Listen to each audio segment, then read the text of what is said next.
Didiklah anak sesuai dengan zamannya, bukan zamanmu, karena dia hidup pada zamannya, bukan zamanmu. Itu kutipan yang sering sekali saya baca di FYP konten kreator para guru. Tapi memang sayangnya kutipan ini tuh banyak sekali versi ya.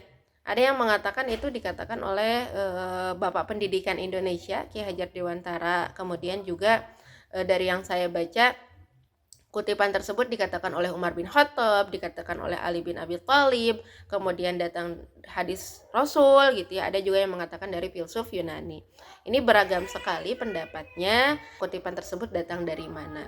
Nah, untuk taraf hadis mungkin ada di sini ahli hadis atau teman-teman yang sudah menemukan bahwasannya kutipan tersebut memang benar dari hadis, silahkan untuk berkomentar.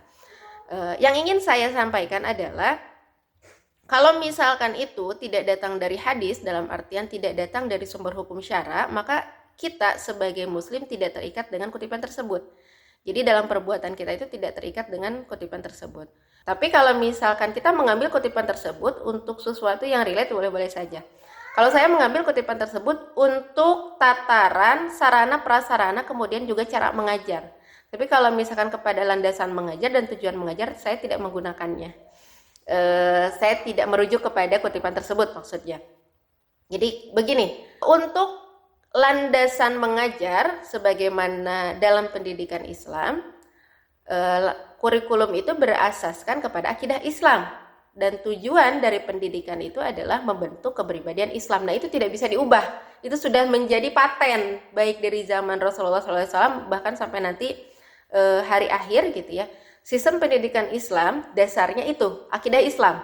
Tujuannya apa? Tujuannya untuk membentuk kepribadian Islam. Tapi kalau untuk sarana dan prasarana atau juga untuk cara mengajar, kutipan tersebut menurut saya relate.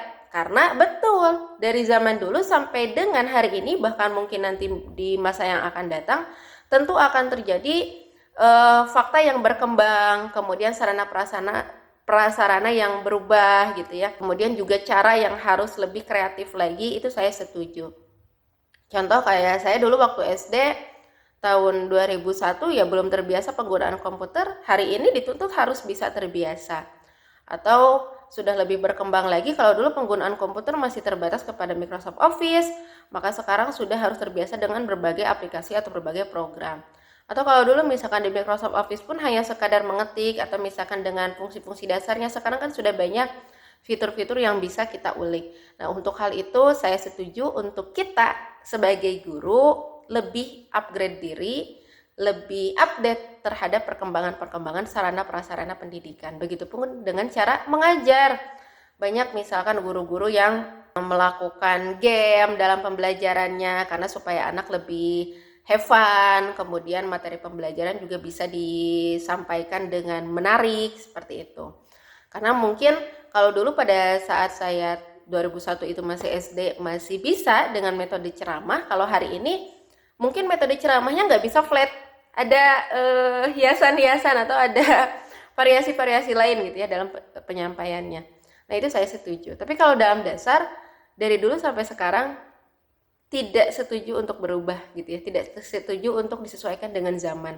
Karena baik pendidikan dulu dengan sekarang, adab murid kepada guru itu tidak berubah, harus sama. Nah, ini yang jadi catatan.